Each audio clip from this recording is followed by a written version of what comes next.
Muy buenas tardes, mi nombre es Vivian Jiménez, especialista de la Dirección General de Programación Multianual de Inversiones del Ministerio de Economía y Finanzas. Les doy la más cordial bienvenida a todos y todos al ciclo de conferencias en línea que el Ministerio de Economía y Finanzas viene desarrollando para impulsar la ejecución de las inversiones públicas con el fin de fortalecer las capacidades a los operadores del Sistema Nacional de Programación Multianual y Gestión de Inversiones en los 3 niveles de gobierno. Para encontrar más información, los invitamos a visitar la página de inversión pública de la web del MEF, así como estar atentos a nuestras redes sociales. El día de hoy se brindará una capacitación sobre la Guía General de Identificación, Formulación y Evaluación de Proyectos de Inversión del módulo 3, Evaluación, el cual tiene como objetivo fortalecer las capacidades de las autoridades y los responsables de las unidades formuladoras y unidades ejecutoras del gobierno regionales, locales y ministerios para la mejora de las funciones en la evaluación de proyectos de inversión. Nos acompañan esta tarde como expositor Carlos Romero, especialista en asistencia de inversión pública, de la Dirección de Políticas y Estrategias de la Inversión Pública. Esta capacitación se compondrá por una exposición sobre el tema y un bloque de solución de preguntas. Si desea realizar alguna consulta durante la exposición, ingresa al chat del evento y registra para que ésta sea resuelta por nuestro expositor.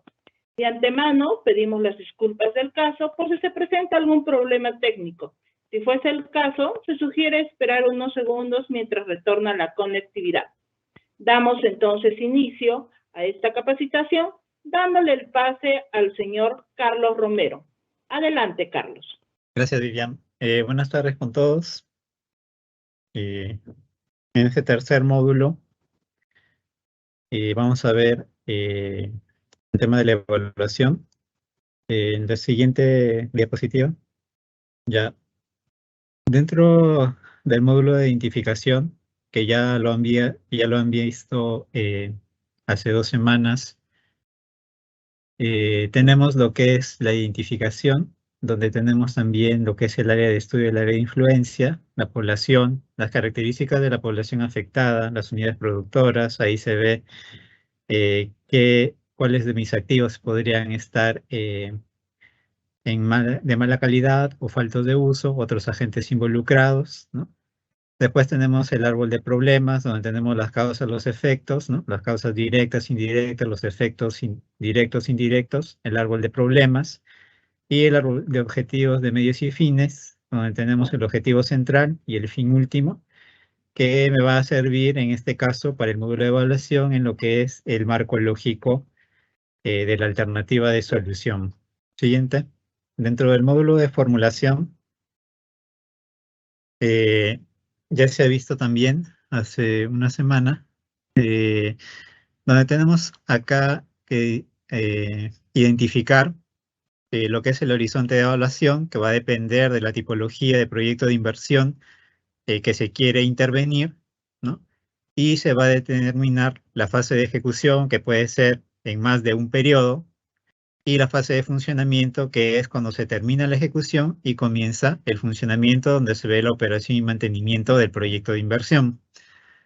Dentro del análisis de mercado, tenemos lo que es la definición del servicio y la unidad de medida, para ver sobre qué vamos a intervenir, la estimación de la población demandante potencial, utilizando las estadísticas del INEI, la estimación de la población demandante efectiva, utilizando quienes utilizan el servicio, y la estimación de la población objetivo, quienes realmente utilizarán el servicio, para lo cual se hace después una proyección de la demanda, con lo que se acaba con el análisis de mercado. Y por último tenemos el tema de la brecha, que es la diferencia de la demanda menos la oferta optimizada. Después se prosigue con el análisis técnico, donde vemos las 3 variables, podría decirse, más importantes, que son tamaño, localización y tecnología. Tamaño es cuánto voy a producir, localización es identificar en dónde voy a estar, si el proyecto donde lo voy a localizar identificar si es que existen riesgos de desastres, para ver si es que esa localización se debe dejar ahí o se puede cambiar. En caso que no se pueda cambiar, lo que se hace es aplicar medidas de reducción de riesgo de desastres para mitigar en caso ocurrieran. El tema de la tecnología, para ver con qué tipo de tecnología voy a implementar, el tema de riesgo de desastres y el tema de cambio climático, que ya lo acabo de comentar, y el tema de los impactos ambientales para la reducción de estos impactos que se producen con la ejecución de los distintos proyectos. Después se determinan las alternativas técnicas factibles y se hace el diseño preliminar de las alternativas técnicas factibles, concluyendo en las metas físicas de cada uno de los proyectos.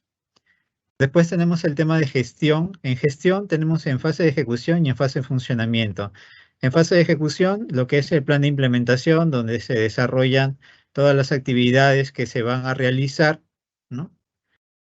Por ejemplo, desde el inicio de elaboración del expediente técnico, una vez declarado viable el proyecto de inversión, hasta la culminación del proyecto, ¿no? La modalidad de ejecución, que puede ser por contrata o directa, u otras, y las condiciones previas para desarrollar el proyecto. Dentro de la fase de funcionamiento tenemos dos cosas: los instrumentos de gestión de la unidad productora y las condiciones previas para la operación. Los instrumentos de gestión, en este caso podría ser el tema de financiamiento, ¿no? Para ver si es que el proyecto incluye alguna tarifa, alguna cuota o algún peaje, ver si se puede cubrir con estos ingresos. Si en caso no lo fuera, voy a necesitar una fuente de financiamiento adicional para poder cubrir estos costos de operación y mantenimiento y el proyecto se mantenga sostenible en el tiempo.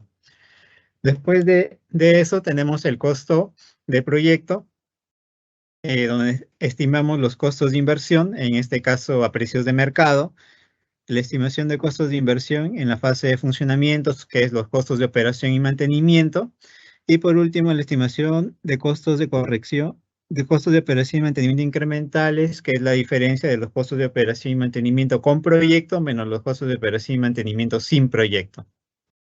Siguiente. Ahora tenemos el módulo de evaluación. Dentro del módulo de evaluación, como ya lo habían comentado, el objetivo es determinar si la ejecución del proyecto es conveniente para la sociedad en su conjunto. Pero también la evaluación de un proyecto es el proceso de identificar, cuantificar y valorar los costos y beneficios que se generen con su ejecución y funcionamiento, de tal forma de estimar la rentabilidad examinando los riesgos que podrían enfrentar a lo largo de su ciclo de la vida útil. Siguiente. El módulo de evaluación, ya habíamos visto el objetivo, ahora vemos que se divide en flujo de beneficios y costos, donde tenemos que esto es el paso 1. Dentro de este paso 1 tenemos identificación de beneficios sociales que pueden ser directos, como por ejemplo el ahorro de tiempo en el tema del acarreo con un proyecto de agua potable. Pueden ser indirectos, también externalidades, por ejemplo contaminación del aire, e intangibles.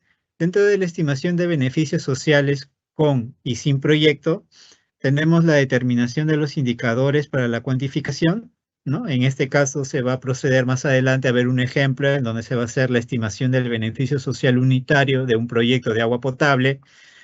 Y por último, la elaboración de flujo de beneficios, ¿no? Y el flujo de beneficios sociales incrementales son los beneficios con proyecto menos los beneficios sin proyecto.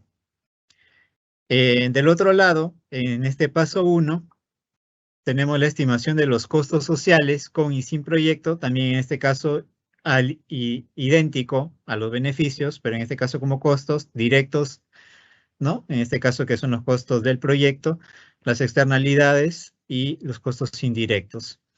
Dentro de la aplicación de los costos a precios de mercado, en este caso para costos sociales se aplican los factores de corrección que se encuentran distribuidos en el anexo 11 de la Directiva General, y también se identifican y se estiman los costos indirectos y las externalidades negativas de presentarse las mismas, ¿no?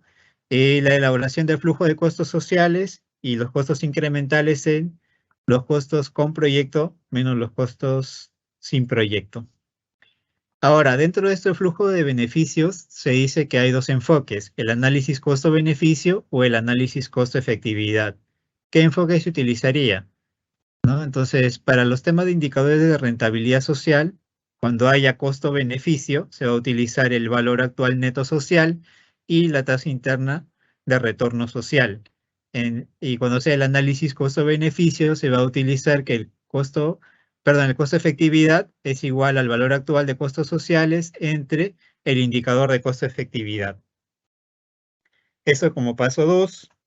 Dentro del paso 3, tenemos el análisis de sensibilidad, que lo vamos a dividir en dos, que es la identificación de variables de mayor incertidumbre. En este caso puede ser la inversión, puede ser en los costos, puede ser en los beneficios. Eso se determina en el análisis de sensibilidad. Y en el análisis de las variables críticas, ¿no? Ahí tú determinas qué variable, hasta qué punto puede determinarse que el proyecto siga siendo viable.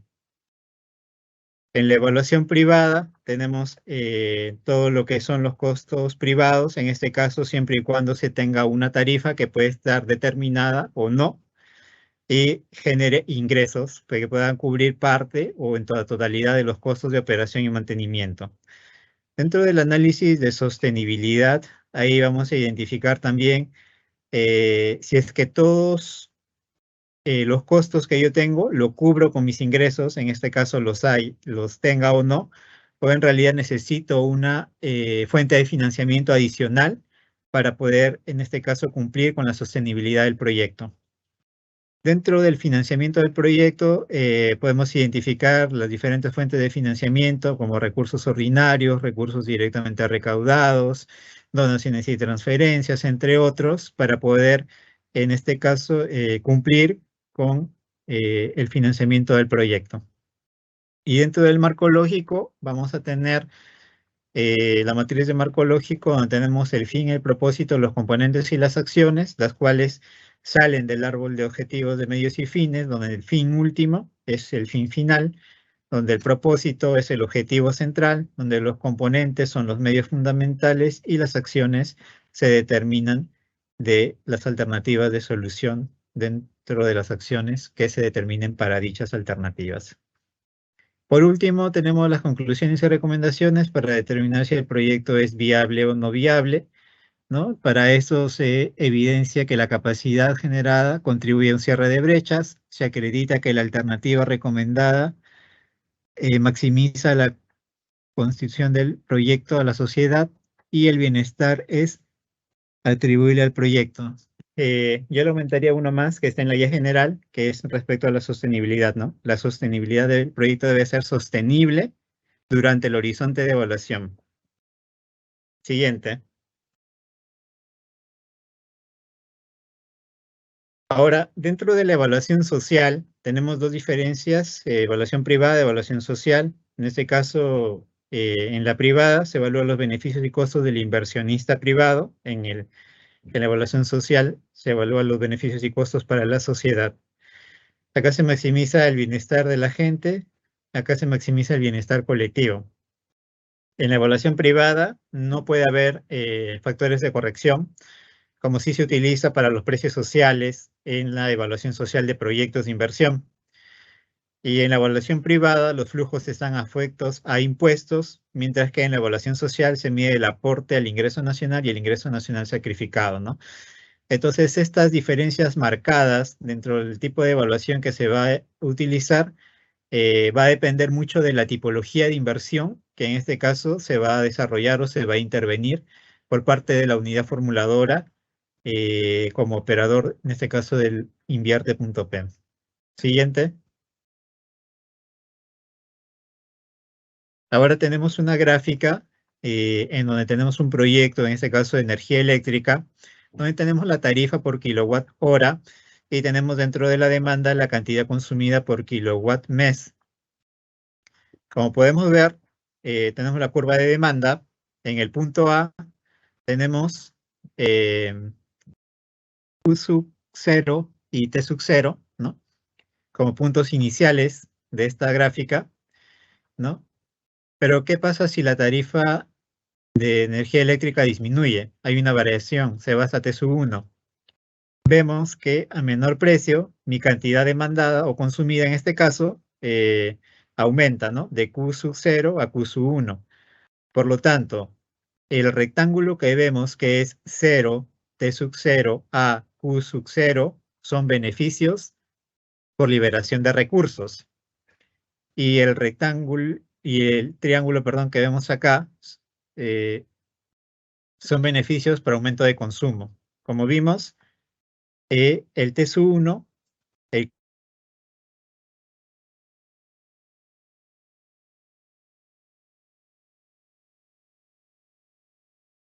afecta beneficios por liberación de recursos y beneficios por aumento del consumo. Dentro de esos beneficios sociales, por ejemplo, puedes tener ahí el ahorro del acarreo que demanda el acarreo de agua o el no consumo de velas, ¿no? Y dentro del mayor consumo del bien o servicio podemos tener consumos, en este caso, como vemos, a menor precio, ocurre mayor disponibilidad a pagar en este caso, ¿no? Entonces, si yo tengo menos recursos,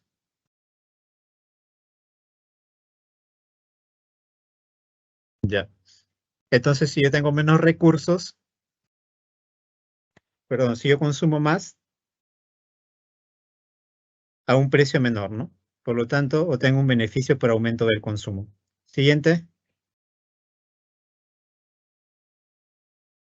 Esta es la cadena de valor de un proyecto y su evaluación social. La cadena de valor sabemos todo lo que está arriba, ¿no? Lo que es insumos, acciones, productos, resultados, impactos. Esa es la cadena de valor. Ahora, de un proyecto, dentro de los recursos tenemos todo lo que son recursos humanos, financieros y de todo tipo que se moviliza para realizar actividades. Todos estos insumos, actores y productos que tenemos en un proyecto representan los costos de inversión.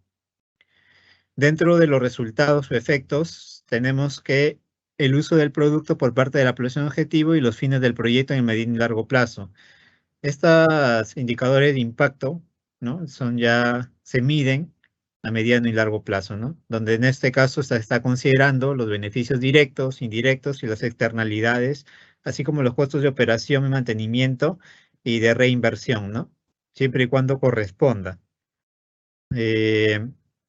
Obteniendo en este caso el valor del resultado, midiéndose en costo-beneficio o costo-eficacia o costo-efectividad, ¿no? En este caso el costo-efectividad, ¿por qué? Porque el costo-efectividad mide impacto, el costo-eficacia mide producto, ¿no? Siguiente. Como ya había adelantado, dentro de los beneficios directos, ¿no? Son los que se relacionan con el mercado. Acá tenemos el ahorro y liberación de recursos, como ya había comentado, el tema del acceso a servicios de agua potable, el acarreo, ¿no? Y el mayor consumo del bien o servicio al tener el servicio de agua potable con domicilio. Consumen más, pagando menos. Por lo tanto, aumenta mi beneficio. Dentro de los beneficios indirectos, por ejemplo, está la disminución de los costos por el tema de las enfermedades, ¿no? Es decir, consumir agua potable disminuye el tema del costo por enfermarse. Y eso se convierte en un beneficio indirecto del proyecto de agua potable. Dentro de las externalidades positivas, tenemos en este caso, frente a un proyecto de transporte urbano masivo, la disminución de la emisión de CO2, ¿no? En este caso, por ejemplo, de los metropolitanos, o en este caso, los corredores, ¿no? Y dentro de los intangibles, por ejemplo, tenemos todo lo que es inmaterial o belleza paisajística o también especies animales en conservación, ¿no?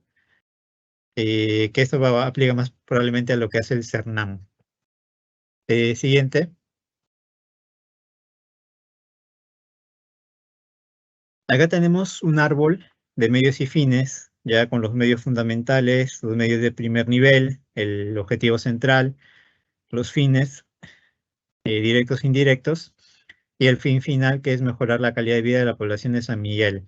Pero por qué aparece el árbol en el módulo de evaluación? Porque, como pueden ver acá, todo lo que está en verde representa a los beneficios directos y todo lo que está en azul representa a los beneficios indirectos, ¿no?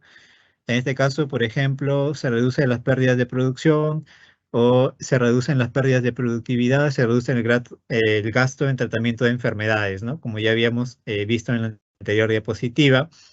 Y dentro de los directos tenemos el mayor, por ejemplo, consumo de agua de mejor o mayor calidad, ¿no?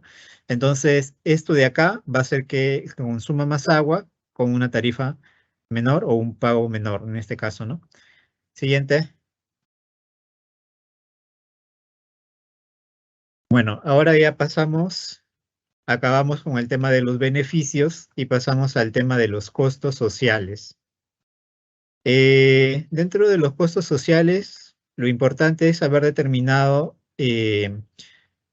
los costos que son directos, indirectos, las externalidades negativas y también los intangibles. En este caso, los costos sociales directos están asociados a factores de producción que se utilizarán durante la ejecución del proyecto, ¿no? Dentro de los costos indirectos, por ejemplo, tenemos si el mejoramiento de una vía urbana, el desvío del tráfico que se hace a vías alternas hace que incremente el costo de mantenimiento de las vías a donde se están desplazando los vehículos, mientras se trabaja en la vía que se está ejecutando. Dentro de las externalidades negativas, podemos definirla como efectos negativos que genera el proyecto sobre terceros que no están vinculados con el mercado de servicio.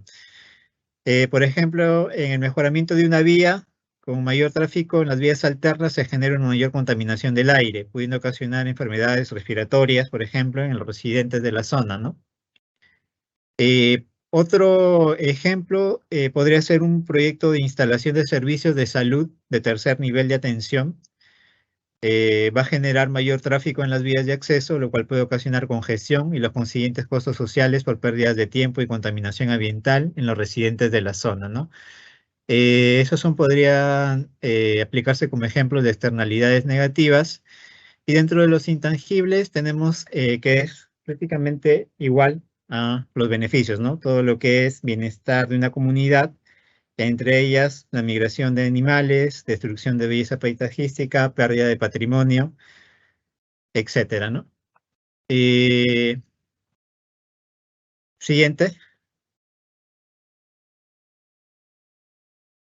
Dentro de precios sociales tenemos dos instrumentos metodológicos.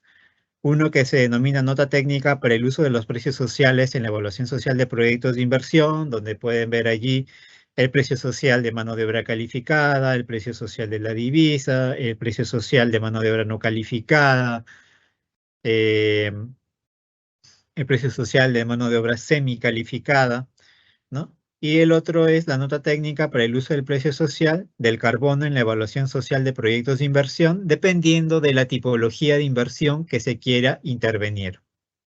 Siguiente.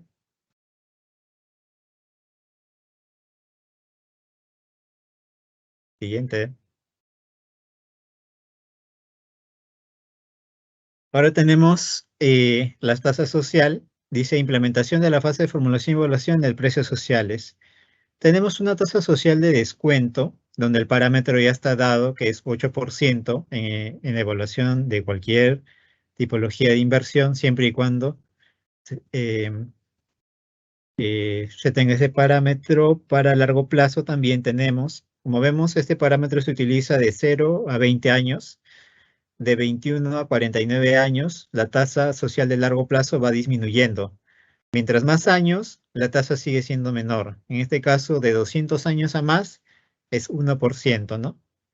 Como podemos ver acá en la gráfica, hay un comparativo de valor presente de un flujo de beneficios, ¿no? Donde vemos que la variación es del 17%. Donde vemos que el valor presente con tasa social de descuento de largo plazo, en este caso, vemos la línea punteada que aumenta, ¿no? Por encima del promedio, que es el valor presente con la tasa social de descuento, ¿no? Que está hacia abajo, ¿no? Siguiente.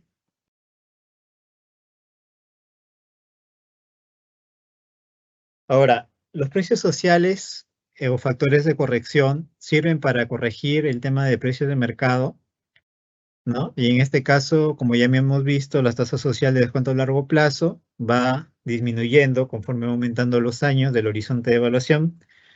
El precio social de la divisa, que el factor de corrección se mantiene en 1.08, Y el precio social del combustible, dependiendo del parámetro, puede ser diésel, gasolina, de los tipos de gasolina, o GLP o GNB, cada uno tiene su factor de corrección. Pero también existen otros parámetros como el costo social por fallecimiento prematuro, ¿no? Que es el valor en soles por persona fallecida prematuramente. En este caso viene a ser 465.784.50 soles. Y el precio social del carbono que se mantiene en $7.17 por tonelada de carbono. Entonces, estos son los precios sociales que como formulador y que están en la guía general yo debo utilizar en este caso cuando quiera intervenir, dependiendo en este caso del horizonte de evaluación del proyecto y de la tipología de inversión que quiere intervenir. Siguiente.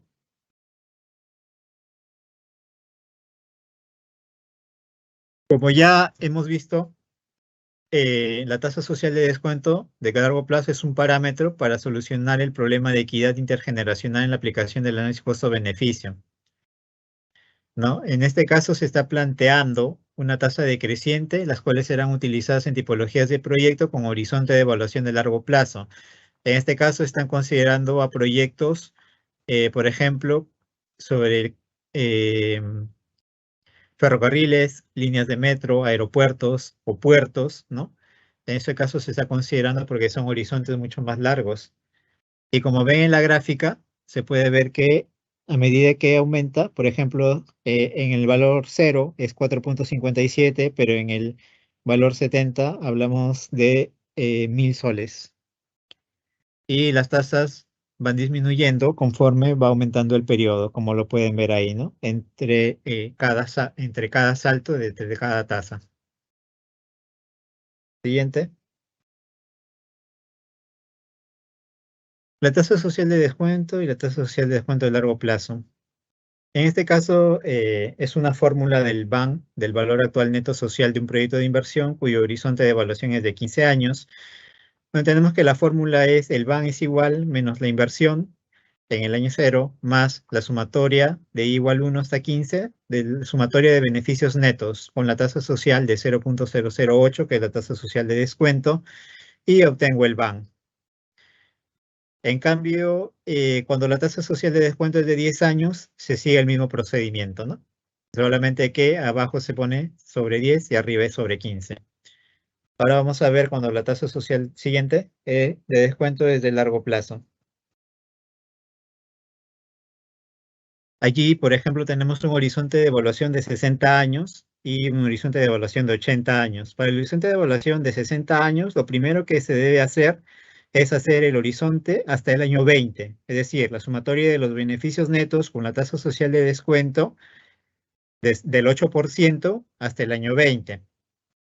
Se le va a sumar la tasa social de descuento del año 20 multiplicado por la sumatoria como vimos que era de 21 hasta 49, hasta el 49, ¿no? De 21 hasta 49 de los beneficios netos, y se le va a sumar, y vimos que la tasa social de descuento de 21 a 49 es 5.5%, por lo tanto acá se le suma el 1.00520, ¿no? Y por último se le multiplica lo que falta, que es la sumatoria de los 60, ¿no? De los beneficios netos, y como vimos la tasa es de 4% y se resta el tema de los periodos. Con esto se obtiene el valor actual neto de una tasa, de una evaluación de 60 años, y lo mismo el proceso para los 80 años. Siguiente. Hay un aplicativo Excel dentro de la página web de inversión pública, en donde ya tú solamente vas a colocar los datos como los años del horizonte de evaluación, los beneficios brutos, los costos de inversión y reinversión en caso se requiera, y los gastos de operación y mantenimiento en valores positivos.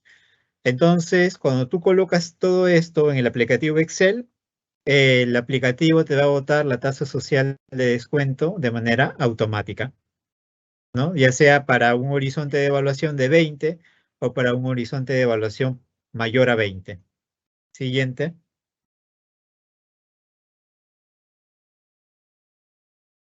Ahora tenemos el cálculo de los costos directos En este caso, el costos a precios sociales, costos a precios de mercado por factor de corrección. Este factor de corrección lo van a encontrar en el anexo 11 de la Directiva General, que es la misma tablita que vemos acá abajo, ¿no? En donde tenemos por nivel de calificación y por Costa, Sierra y Selva y Lima Metropolitana, ¿no? En donde tenemos lo que es calificado, semicalificado y no calificado. Por ejemplo, dentro de Lima Metropolitana tenemos 0.85, 0.80 y 0.80, ¿no? Para Costa 0.80, 0.65, 0.62 y así sucesivamente para cada uno.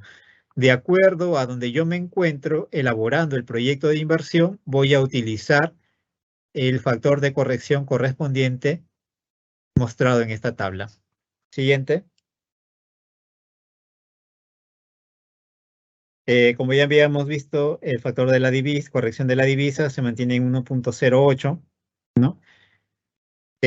¿Cuándo se utiliza el factor de corrección del precio social de la divisa? Cuando se requiere utilizar bienes importados del exterior cotizados en moneda extranjera, cuando se produzca un bien que sustituye un bien importable, cuando se provea un bien importable y cuando los bienes se financien con fondos del exterior o desembolsos de algún inversionista extranjero a través de iniciativas privadas como las APP, ¿no? Allí es cuando se utiliza el factor de corrección de la divisa. En los otros casos no se utiliza. El precio social de bienes importados, vemos que es cuando el proyecto va a adquirir bienes o servicios del extranjero de manera directa o a través de un intermediario. El precio social de bienes importados es el precio CIF en dólares multiplicado por el precio social de la divisa sumado al margen comercial del importador más el gasto de flete nacional neto de impuestos. De esa manera obtengo el precio social de bienes importables. Siguiente. Ahora, si tengo el de bienes importables, también puedo sacar el precio social de bienes exportables, ¿no? Eso es cuando se adquiere bienes o servicios nacionales, pero que son principalmente para exportación y que el mercado nacional de este bien o servicio es reducido. En este caso ya no utilizo el precio CIF, sino los precios FOB, también en dólares, multiplicado por el precio social de la divisa, restando el gasto de manejo neto de impuestos menos el gasto del flete del proveedor al puerto, sumado los gastos de transporte nacional al proyecto, neto de impuestos, ¿no? Esto ya es deducido de los impuestos. Y como ya habíamos comentado, el precio social del combustible, de acuerdo al parámetro, si es diésel o gasolina, 97, 95, 94, 90 o 84 octanos, GLP o GNB, cada uno utiliza un factor de corrección distinto. Esto se utiliza para cualquier tipología y en cualquier metodología de evaluación social para la ejecución o funcionamiento se emplean los insumos de los combustibles, ¿no? Entonces, estos son los parámetros que se tienen que utilizar, en este caso, cuando se tenga combustibles. Siguiente.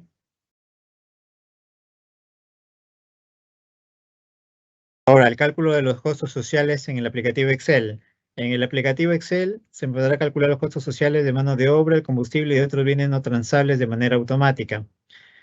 En este caso, ¿qué debe hacer la unidad formuladora? Solamente selecciona las opciones que caracterizan los insumos de una lista desplegable, que ahí se va a detallar, ¿no? Que está dentro de la página web, y que identifica cuál es el porcentaje que representa dicho costo del total de la acción, ¿no? En este caso vamos a ver un ejemplo más adelante, donde se va a identificar ese porcentaje por cada uno de los costos de los componentes, y se va a utilizar los factores de corrección correspondientes para poder obtener los costos sociales de dicho componente. Ahora, también se pueden registrar los costos a precios de mercado en la columna respectiva de manera directa sin considerar los porcentajes, ¿no? Eso ya va a depender, en este caso, de la unidad formuladora que elabore, en este caso, el proyecto de inversión a intervenir. Siguiente. Ahora pasamos al tema de los indicadores de rentabilidad social. Como ya hemos visto, ahí son de dos tipos, unos que se pueden valorizar monetariamente y los que no se pueden valorizar monetariamente, ¿no? Cuando se puede valorizar, el único que se utiliza es el análisis costo-beneficio. Y cuando no se puede valorizar, utilizamos tres tipos, ¿no? Como habíamos visto, costo-eficiencia, costo-eficacia y costo-efectividad. En el costo de eficiencia se analiza lo que cuesta producir una unidad de producto, en este caso 1 kilómetro de carretera, ¿no? Entonces hablamos de carretera, que es producto, ¿cuánto costaría 1 kilómetro? Entonces análisis costo-eficiencia. El costo de eficacia analiza lo que cuesta producir una unidad de servicio. En este caso, por ejemplo, número de atenciones. Por ejemplo, para un proyecto de salud o para un proyecto de educación. Se puede usar costo-eficacia. En el análisis de costo-efectividad, analiza lo que cuesta un efecto de mediano y largo plazo, ¿no? Esto ya es a nivel de impacto, es mucho más arriba, dentro de la cadena de valor. Por ejemplo, disminución de la tasa de morbilidad, o cuán costoso es generar un efecto de mediano y a largo plazo, ¿no? En este caso, el tema de, si lo llamamos educación, podría ser este tema de comprensión lectora, ¿no? Entonces, dependiendo de a dónde quiero llegar, voy a utilizar el tipo de análisis, ¿no? Los más utilizados, en este caso, a nivel de productos, son el costo-eficacia y el costo-eficiencia, ¿no? Perdón, dependiendo dependiendo si es que le cuesta producir una unidad o si hablamos de una unidad de servicio, como vimos, servicio de salud o servicio de educación. Siguiente. Dentro de la metodología de evaluación de costo-beneficio, tenemos el valor actual neto social y la tasa interna de retorno social. La fórmula del valor actual neto social es la sumatoria de los beneficios sociales incrementales menos los costos sociales incrementales sobre 1 más la tasa social de descuento elevado al periodo, ¿no? Y la tasa interna de retorno es la que, cuando el van es 0, tengo la tasa interna de retorno social, que viene a ser la sumatoria de los beneficios sociales menos los costos sociales, 1 más la TIRS, que es la tasa interna de retorno social, ¿no? Entonces, con estas dos fórmulas, se puede calcular estos indicadores y en Excel se puede calcular, ¿no? En Excel colocas BNA o colocas BNA, colocas la tasa y los flujos de beneficios incrementales y te va a salir cuánto es el BANS, y para la TIRS igual colocas TIR en la fórmula, en fórmulas, y te va a dar, colocas el flujo de costos y beneficios incrementales, la tasa, y te va eh, a, a botar la TIR que vas a, en este caso, obtener. Esos son los dos indicadores que se utilizan para ver la rentabilidad social de un proyecto de inversión. En este caso, cuando tengo costos y beneficios que se pueden medir. Siguiente. Ahora, cuando no puedo medir, utilizo indicadores de eficacia y efectividad. Los indicadores de efectividad son un poco más complejos a la hora de su medición. Por eso es que mayormente se utilizan los indicadores de eficacia por la facilidad, en este caso, de su medición.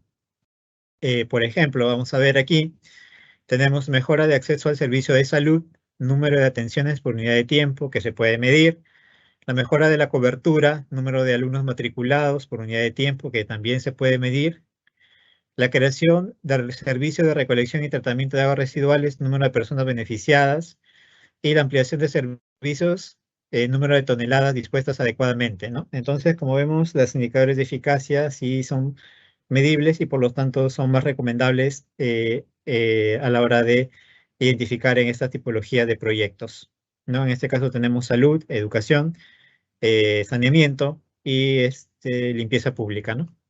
Siguiente. Ahora, cuando no tengo los costos y beneficios sociales, no los puedo medir. Mayormente, por ejemplo, en tipología de proyectos como educación y salud, lo que se hace es utilizar el costo-eficacia, ¿no? En este caso, que es igual al valor actual de costos sociales sobre las metas del indicador de eficacia, ¿no? Eh, Ahora, para el indicador de costos actualizados, en este caso para el valor actual de los costos, es igual a la sumatoria de los costos sociales incrementales sobre 1 más la tasa social de descuento. Entonces, con esas fórmulas se puede obtener el VAX y con la fórmula anterior se puede obtener el ratio costo-eficacia que me va a permitir decidir por alguna de las alternativas de solución. Siguiente. Dentro de la estimación de indicadores de rentabilidad social, eh, también tenemos el tema de cuando hay alternativas con distintas vías útiles, ¿no? En este caso se utiliza el costo anual equivalente, ¿no? El costo anual equivalente, lo que vamos a elegir es el menor valor actual de costos desde el punto de vista técnico-económico. Y para hallar el valor anual equivalente, lo que se hace es el valor actual de costos sociales multiplicado por la tasa social de descuento, 1 más la tasa elevado al número de periodos sobre 1 más la tasa elevado al número de periodos menos 1.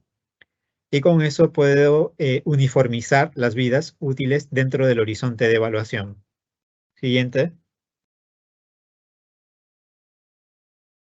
Ahora ya pasamos todo el tema de evaluación social y ya pasamos a lo que es el análisis de incertidumbre, donde se va a ver el tema del análisis de sensibilidad y el tema de riesgos.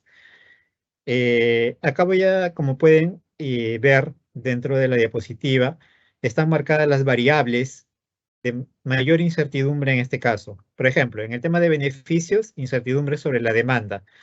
Dependiendo si mi demanda aumenta o disminuye, mi van va a disminuir o aumentar.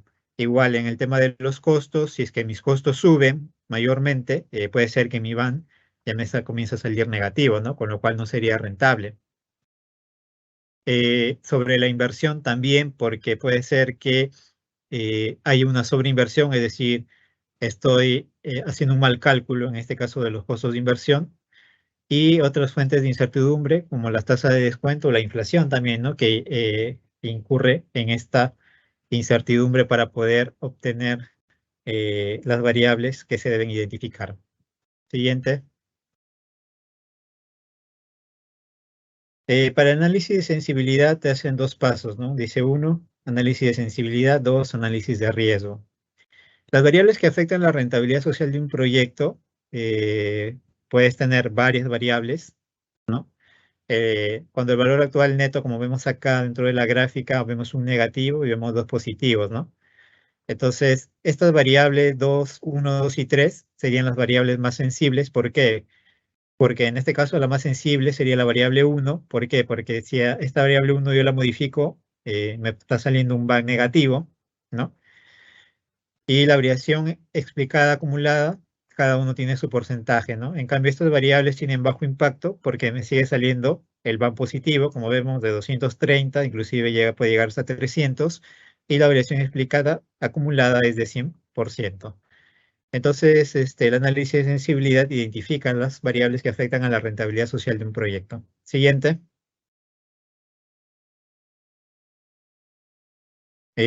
Bueno, el análisis de sostenibilidad son para proyectos que tienen generación de ingresos monetarios, ¿no? Por la prestación del servicio público, como cobro de peajes, tarifas, tasas, etcétera, ¿no? Entonces, en este caso, por ejemplo, en un proyecto de agua de una empresa que provee el servicio, cobra una tarifa, ¿no? En este caso, por cantidad demandada de agua. De esto también obtengo costos de operación y mantenimiento con proyecto, ¿no? Hago el flujo y puedo obtener de la diferencia, ver, por ejemplo, si mis ingresos son 1.000.000 y mis costos de operación y mantenimiento son 800.000, entonces ahí estaría cubriendo todo el costo de operación y mantenimiento. Sin embargo, si mis ingresos fueran 500 y mis costos fueran 800, tendría un saldo por cubrir de menos 300.000. Y esos 300.000 se podría cubrir con alguna fuente de financiamiento o con una donación y transferencia probablemente, pero lo que se requiere es que se tenga el financiamiento tanto para la inversión como para los costos de operación y mantenimiento, para que en este caso el proyecto sea sostenible dentro del horizonte de evaluación y no tenga problemas, por así decirlo, a la hora de la etapa a la hora, perdón, del tema de funcionamiento, ¿no? Siguiente.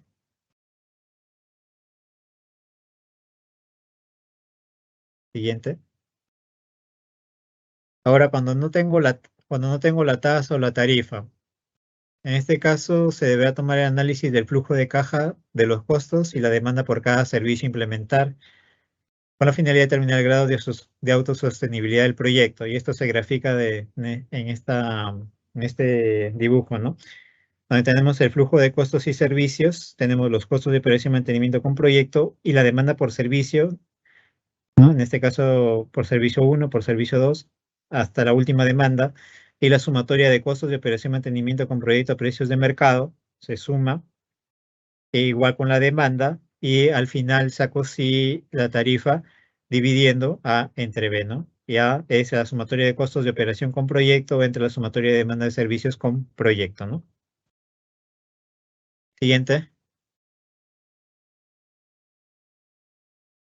Bueno, ya para concluir y pasar a los casos prácticos, tenemos el tema de conclusiones y recomendaciones, ¿no? Si nosotros nos vamos a la guía general, eso lo van a poder identificar en el ítem 3.7 de la guía general. Allí te dice que hay tres criterios, por así decirlo, para poder determinar si un proyecto es viable o no es viable, ¿no? En este caso, el primero, o el primero de los atributos que definen la condición de viabilidad es mostrar evidencia que la capacidad proporcionada por el proyecto de inversión contribuye a un cierre de brechas. Ese es el primer atributo. El segundo atributo sería acreditar que la alternativa de solución recomendada maximiza la contribución del proyecto al bienestar de la población beneficiaria. ¿Esto cómo se traduce? Obtener el mejor indicador de rentabilidad social posible, sea bajo la metodología costo-beneficio o bajo la metodología de análisis costo-eficacia. Y el último, y también importante atributo, es que el proyecto sea sostenible durante el funcionamiento, lo que implica que la existencia de arreglos institucionales y organizacionales, así como la programación de un conjunto de medidas, de modo tal que se garantice razonablemente la conservación de capacidad obtenida por el proyecto. Esos tres son los atributos para definir la condición de viabilidad.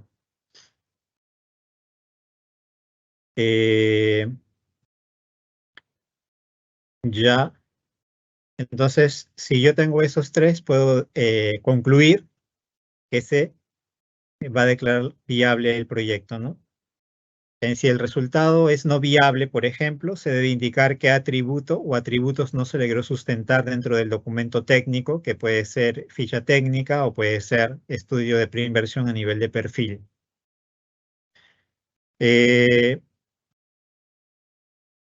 En este caso, como recomendación, se les puede indicar de que se puede emitir un juicio técnico, ¿no?, sobre la calidad y la pertinencia del grado de profundización de la información empleada, la consistencia y coherencia de los supuestos establecidos, por ejemplo, en el análisis de la demanda, los documentos que sustentan las evidencias, las fuentes de información, las normas técnicas sectoriales, los parámetros y metodologías empleadas, que tengan que ver con el fundamento técnico y económico de la decisión de inversión, ¿no? Entonces, esa sería una de las recomendaciones. Siguiente, por favor. Bueno, eso ya eso es lo que acabo de comentar. Siguiente, por favor. Ya. Ahora sí, vamos a revisar el tema de los casos prácticos. Dentro de los casos prácticos del módulo de evaluación, se han propuesto para este módulo 4 casos. El primero que tiene que ver con el tema de beneficios sociales, el segundo con costos sociales, el tercero que tiene que ver con evaluación privada y el último que tiene que ver con la tasa social de descuento de largo plazo. Siguiente, por favor.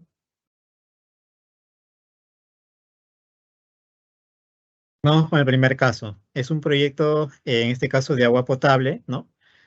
Y vamos a ver que para calcular los beneficios sociales de un proyecto de agua potable necesitamos información que proviene del diagnóstico de la población afectada, que eso se desarrolla ya en el módulo de identificación.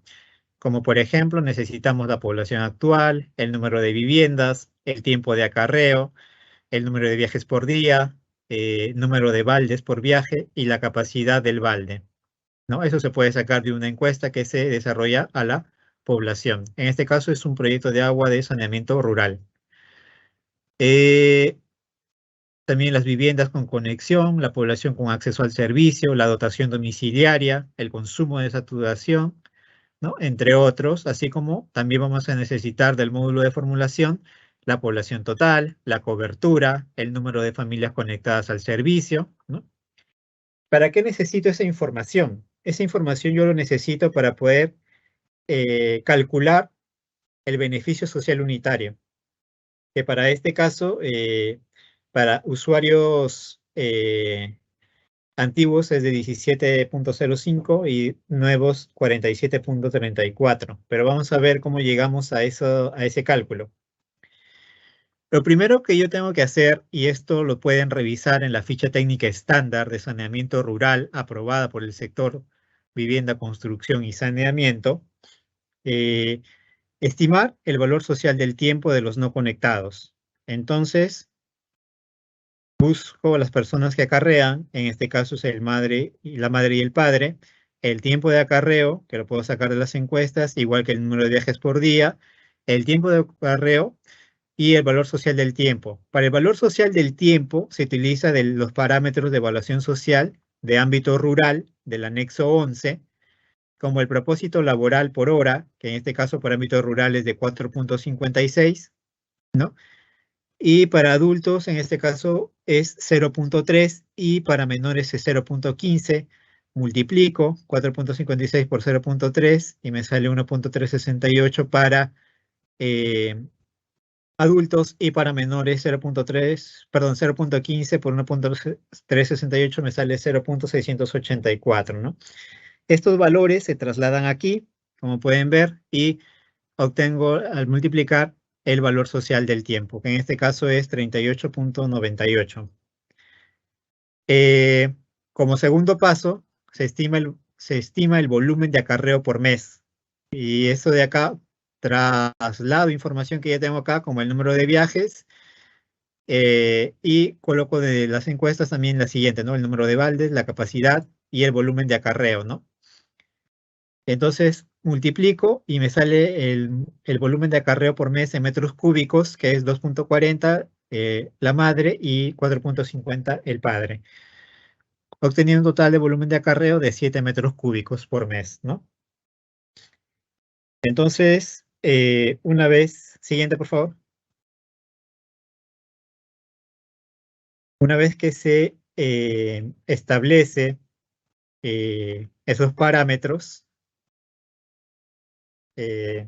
vamos a poder utilizar para poder determinar en este caso la curva de demanda, en este caso de agua para nuevos y antiguos usuarios. Como pueden ver en la diapositiva, el consumo de los no conectados, que ya lo habíamos sacado, era 7 metros cúbicos por mes, que viene de la información de la parte B de la diapositiva anterior.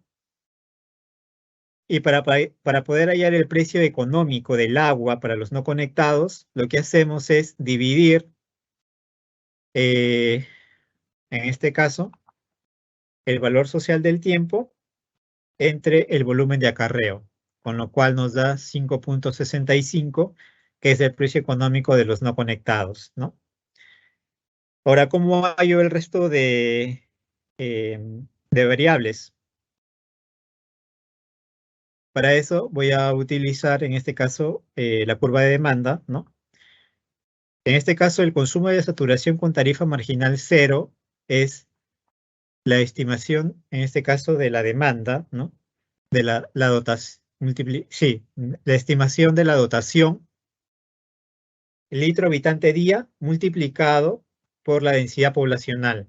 Eso me da el consumo de saturación con tarifa marginal cero, multiplicado por 30 porque es mensual y dividido entre 1000 porque lo quiero en metros cúbicos por mes por vivienda. Con lo que me da 9.86. Ese 9.86 va a ser como mi parámetro alfa, en este caso de la curva de demanda, ¿no? La curva de demanda es como si fuera Q es igual a un alfa más menos beta por P. Entonces yo quiero hallar el alfa, que ya lo tengo, que es 9.86, ahora quiero hallar beta. Beta, que en este caso corresponde a menos 0.523, se obtiene de la siguiente manera. La diferencia entre el consumo de saturación, el consumo de los no conectados menos el consumo de saturación, dividido entre la diferencia de los precios, ¿no? El consumo de saturación quiere decir que a 9.86 no va a haber precio, ¿no? Y cómo hallo el valor del precio máximo al cual no se demanda agua potable. ¿Eso cómo lo hallo? Hacemos que Q sea 0 y hacemos la división 9.83 entre 0.523 y nos va a dar 18.84, ¿no? Ese precio máximo no va a demandar agua en este caso, ¿no? Este caso hemos visto para los nuevos usuarios. Ahora, para los antiguos usuarios, vamos a tener allí que el consumo de los no conectados, el consumo de los conectados al sistema actual, que son antiguos usuarios, es la dotación sin proyecto multiplicado por la densidad poblacional. Con eso obtengo 5.63 multiplicado por 30 dividido entre 1000 porque lo quiero en metros cúbicos mes por vivienda. Y el consumo de saturación marginal va a ser el mismo que con los usuarios, nuevos, ¿no? 9.86. El precio máximo al que no se demanda agua va a ser igual, también 18.84. Pero el precio económico del agua para los conectados, según la curva de demanda, va a ser la diferencia del consumo de los conectados al sistema menos 9.86, que viene a ser el alfa en la curva de demanda, dividido entre el beta, que es el 0.523, y con eso obtengo el precio económico de agua para los conectados según la curva de demanda, que en este caso viene a ser 8.07.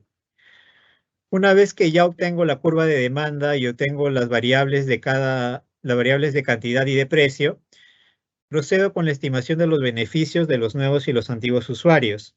Habíamos visto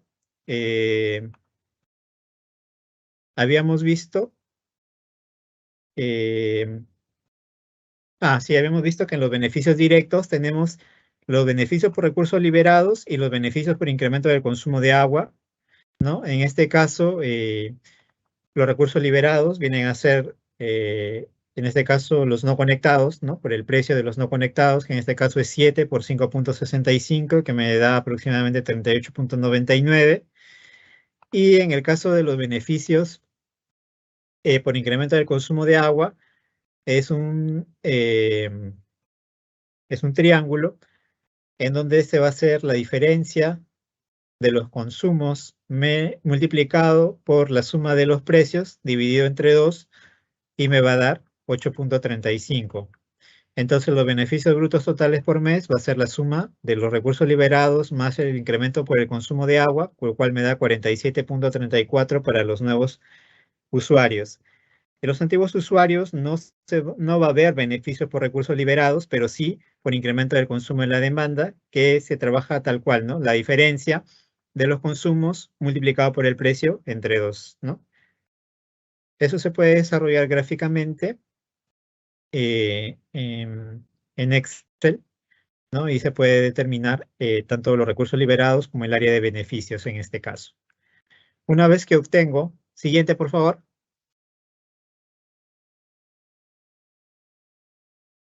Ajá, gracias. Una vez que obtengo ya el beneficio bruto total de los nuevos usuarios y los antiguos usuarios, voy a estimar el beneficio por incremento por consumo por agua, o en este caso el beneficio bruto total. Para eso necesito del estudio de demanda, lo que es la población total, también el número de familias conectadas al servicio, que también vienen de la estimación de la demanda, ¿no? De las antiguas y de las nuevas. dando un total ahí de 186, ¿no? Hasta llegar al año 20 con 485 total de familias conectadas al servicio. Entonces, para sacar el beneficio bruto total, ¿qué es lo que hago? Multiplico las antiguas por el beneficio social unitario por 12. ¿Por qué por 12? Porque el beneficio social unitario es mensual, pero yo lo quiero anual. Por eso se multiplica por 12 y se saca el beneficio de las antiguas, que va a ser el mismo para los 20 años. A diferencia de las nuevas, que va a ser el número de familias conectadas del servicio, en este caso nuevas, por el beneficio social unitario de los usuarios nuevos multiplicado por 12. Y va a ir variando durante el horizonte de evaluación. Y como hay el beneficio total, la suma de las antiguas más las nuevas, con lo cual obtengo el beneficio total para este proyecto. Siguiente, por favor. Ahora vamos a ver el cálculo de costos sociales, ¿no? También en un proyecto de agua y alcantarillado, ¿no? Pero en este caso vamos a ver la incidencia de factores de corrección para apoyar el cálculo de inversión social. Esto es un ejemplo. Obviamente un proyecto de agua potable y alcantarillado tiene muchos más componentes, muchas más acciones que desarrollar.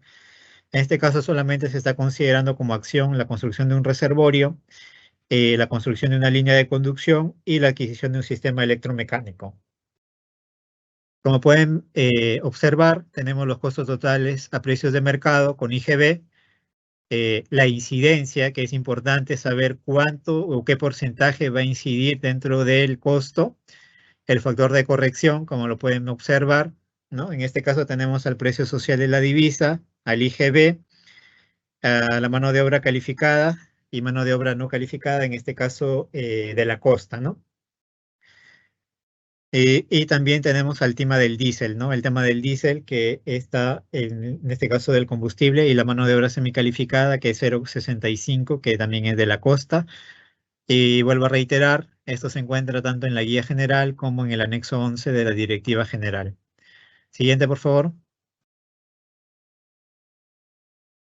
Una vez que yo tenga la incidencia, es decir, multiplicar los 2.121.400 por el 3%, por el 3% y por el factor de corrección, voy a obtener el costo a precios sociales. Igual, el monto total por el 70%, por el factor de corrección, me da el costo social.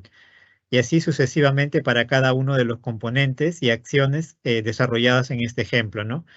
Y en este caso, por ejemplo, en la adquisición de sistema electromecánico, cuando no se utiliza mano de obra no calificada, ni semicalificada, ni combustible, como pueden ver, no tiene incidencia dentro de ese componente, lo que se hace es colocar 0, ¿no? Y obtengo solamente que esto de acá se va a traer de afuera, va a tener un IGB y que va a estar desarrollado por una mano de obra calificada, ¿no? Entonces, con eso se obtiene el tema de cálculo de costos sociales. Siguiente.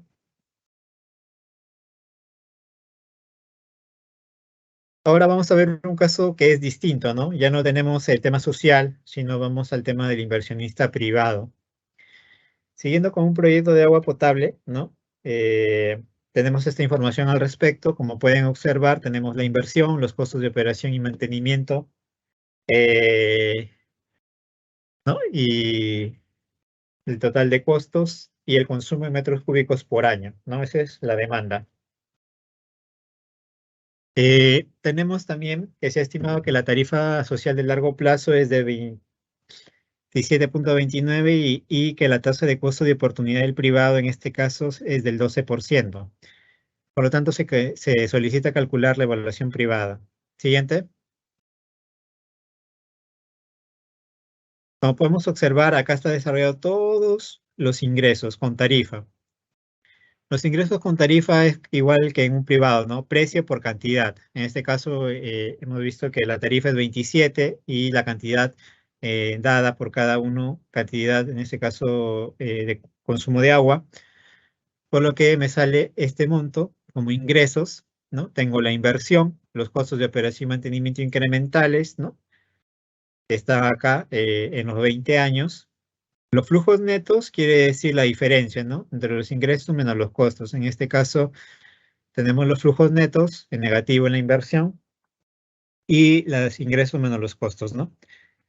La tasa de caso de descuento, pero en este caso privada, que es de 12%, ¿no? Y tenemos un VAN negativo. Quiere decir que este proyecto de agua potable a nivel privado no sería rentable. Por lo tanto, es que solamente sería rentable de manera social. Siguiente. Para concluir, vamos a ver la tarifa media de largo plazo, ¿no? Ya dejamos por un lado el tema del agua y esta vez vamos a hacer un ejemplo con el tema de limpieza pública sobre los residuos sólidos recolectados en miles de toneladas. Nos presentan una tabla donde tenemos los costos de inversión, operación y mantenimiento y el valor de la demanda de la recolección de residuos sólidos, ¿no? Con esto de acá nos piden hallar la tarifa de medio y largo plazo. Siguiente. La tarifa, seguimos con el ejemplo. Para también se está suponiendo que es operado por una empresa municipal cuyo costo promedio ponderado de capital es de 9%, quiere decir que la tasa va a ser 9, no va a ser 8, ¿no? Y que el valor de activos existentes, en este caso de la empresa municipal, es de 2.000 soles. Se solicita calcular la tarifa media de largo plazo si se desea recuperar todos los costos, es decir, inversión y operación y mantenimiento, o solamente si se requiere recuperar los costos de operación y mantenimiento del proyecto de limpieza pública. Entonces, la tarifa media de largo plazo requerida para cubrir los costos de inversión, operación y mantenimiento se puede calcular con la siguiente fórmula, como pueden ver ahí, un K sub 0 más la sumatoria de los costos de inversión, más sumatoria de costos de inversión y de operación y mantenimiento sobre 1 más la tasa elevado al número de periodos sobre la sumatoria, en este caso, de la demanda por 1 más la tasa elevado a la n, ¿no? Entonces, esa es cuando yo quiero que me debo recuperar el tema de costos de inversión y de operación y mantenimiento. Siguiente. Siguiente. Y en este caso, la tarifa media de largo plazo, cuando yo solamente quiero recuperar los costos de operación o cubrir los costos de operación y mantenimiento, más no lo de inversión, la fórmula cambia y solamente es la tasa la sumatoria, perdón, de los costos de operación y mantenimiento sobre 1 más la tasa, que en este caso va a ser 9 elevado a los periodos, sobre la sumatoria, en este caso, de la demanda sobre 1 más la tasa elevado al número de periodos, ¿no? Como pueden ver ahí en esta gráfica, el valor en activos existentes es 2.000. Ahora, ¿cómo hallo la tarifa? Utilizo la fórmula que ya vi anteriormente y como ven acá, el total de costos de miles de inversión más operación y mantenimiento me da 24.055, ¿no? Pero tengo que sumar este valor existente. ¿Por qué? Porque también forma parte de la inversión. Por lo tanto, tengo que sumar este 24.055 más los 2.000 y dividido entre el valor actual al 9%, que en este caso de los residuos sólidos recolectados en miles de toneladas, ¿no? Que en este caso es 157, sumo, divido, yo tengo que la tarifa media por tonelada, considerando todos los costos, es de 166 soles. Ahora, si nada más quiero los costos de operación y mantenimiento, eh, tenemos que el valor actual del 9% es 12.880 y lo divido entre los residuos sólidos recolectados, que al 9% son 157 y obtengo que la tarifa media por tonelada, solamente considerando operación y mantenimiento, es de 82. Bueno, eso ha sido todo por el día de hoy. Muchas gracias por su atención prestada y pasamos a responder el tema de las preguntas. Gracias. Muchas gracias, Carlos. Hacemos de conocimiento que la presentación ya se encuentra en la página web del Ministerio de Economía y Finanzas en la sección Inversión Pública, en la subsección Capacitaciones realizadas. Agradecemos al expositor nuevamente por la ponencia. Ahora procederemos a absolver las preguntas vinculadas a la ponencia que hemos recibido de parte de nuestros participantes durante el proceso de inscripción. Primera pregunta. ¿Cuáles son los criterios mínimos para dar viabilidad de un proyecto? ¿Es necesario el saneamiento del terreno para un estudio del perfil? Adelante, Carlos. Ya, gracias, Vivian. Sí, bueno, como ya habíamos visto en la exposición, los tres criterios que se consideran para determinar si un proyecto es viable o no. El primero es contribución al cierre de brechas. El segundo es obtener el valor actual neto mayor, ¿no? Y por último tenemos la sostenibilidad, ¿no? Que sea sostenible el proyecto dentro del horizonte de evaluación, ¿no? Y sobre si es necesario o no em, el tema del saneamiento del terreno, en este caso podría considerarse el tema de los arreglos institucionales, ¿no? Pero en el expediente técnico, cuando ya se pase a la siguiente fase, en lo que es ejecución, se va a tener que obtener de todas maneras el saneamiento físico legal del terreno. Muchas gracias, Siguiente. Carlos. ¿Cuáles son los formatos para la evaluación de los proyectos de inversión? Adelante, Carlos. Gracias. Formatos para evaluación, propiamente dicha, así no existen. Lo que existen son registros, ¿no? Que se hace en el banco de inversiones, por ejemplo, el tema del formato 7A, que es para proyectos de inversión, eh, donde se desarrolla la formulación y la evaluación, ¿no? Entonces, lo que se tiene son registros que se hace en el banco de inversiones, más no se tiene formatos para la evaluación. Siguiente. Gracias, Carlos. En caso la inversión se ejecute en 3 años, ¿el flujo neto de cada año se multiplica solo por 1 o el flujo neto de cada año se multiplica por su respectivo factor de actualización? Adelante, Carlos. Sí, gracias. En este caso es lo segundo, ¿no? El flujo neto de cada año se multiplica por su respectivo factor de corrección, es decir, por año, porque la inversión puede estar dividida en varios años por tema presupuestal, y lo que se tiene que hacer es actualizar cada año el flujo de la inversión y con eso desarrollar su metodología, sea costo-efectividad o sea costo-beneficio. Gracias, Siguiente. Carlos. Siguiente pregunta. ¿Qué metodología de evaluación social es para proyectos de inversión de generación eléctrica, centrales hidroeléctricas? Asimismo, ¿cuál es la población beneficiaria? Adelante, Carlos. Sí, gracias, Vivian. La metodología en este caso es costo-beneficio, ¿no? Para el tema de energía eléctrica.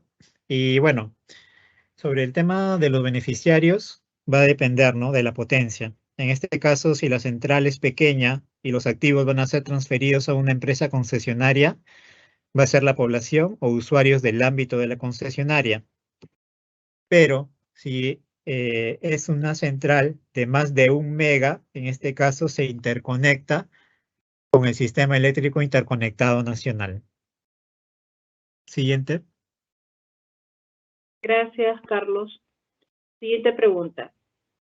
En la evaluación privada se ve la tasa de descuento y las externalidades positivas y negativas. Adelante, Carlos. En la evaluación privada, como ya lo habíamos dicho, se ve todo lo que es privado, ¿no? Entonces, todo lo que es social, como las externalidades, los costos o beneficios directos, indirectos, todo es en la evaluación social, ¿no? Entonces, no entra en evaluación privada el tema de externalidades o de intangibles, ¿no?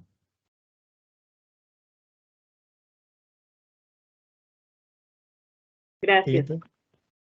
Siguiente pregunta. ¿Qué es una unidad productora? He visto que en algunos casos se considera como unidad productora el lugar en donde se realiza el proyecto y en otros casos se considera la municipalidad a cargo del proyecto. Adelante. Sí, gracias. Bueno, una unidad productora es el conjunto de recursos, ¿no? En este caso, infraestructura, equipos, personal, organización o capacidades de gestión, entre otros, que articulados entre sí constituyen una capacidad para proveer bienes y servicios, en este caso a la población, ¿no? Siguiendo con la pregunta, eh, sobre, he visto que se considera unidad productora en el lugar donde se realiza el proyecto y en otros casos se considera la municipalidad. Sí, lo que pasa es que la unidad productora, en este caso, por ejemplo, en un proyecto de agua potable, la unidad productora va a ser donde se ubica el proyecto, ¿no? Igual para un sistema de riego. Y en otros casos se considera la municipalidad a cargo del proyecto. Sí, en este caso, cuando se considera a la municipalidad a cargo del proyecto, la unidad productora viene a ser de manera institucional, ¿no? En este caso, con la presentación de servicios misionales, ¿no? O operativos. Siguiente. Gracias. Siguiente pregunta. Si solo tengo una alternativa seleccionada en un proyecto de inversión, ¿cómo haría una interpretación del costo-eficiencia, el valor actual de costo y el costo actual equivalente? Adelante. Ya, gracias, Guillermo. En este caso, lo recomendable es que se tengan dos alternativas, ¿no? De solución. Pero si en este caso llegas a tener una alternativa nada más, porque así está identificado el proyecto, en primero tienes que identificar si es que el sector tiene aprobado el tema de líneas de corte, como en saneamiento, ¿no? En saneamiento rural y urbano, el sector tiene aprobadas sus líneas de corte, entonces tendría ahí el costo de eficiencia, en este caso el costo de eficacia, tendría que estar por debajo de esa línea de corte, ¿no?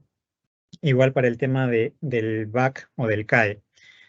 En caso que no se tuviera la línea de corte el sector aprobada para otras tipologías de proyecto, debe identificar el indicador de eficacia, identificar bien el indicador de eficacia y que los costos no se encuentren sobrevalorados o subvaluados, en este caso, para poder obtener un buen indicador.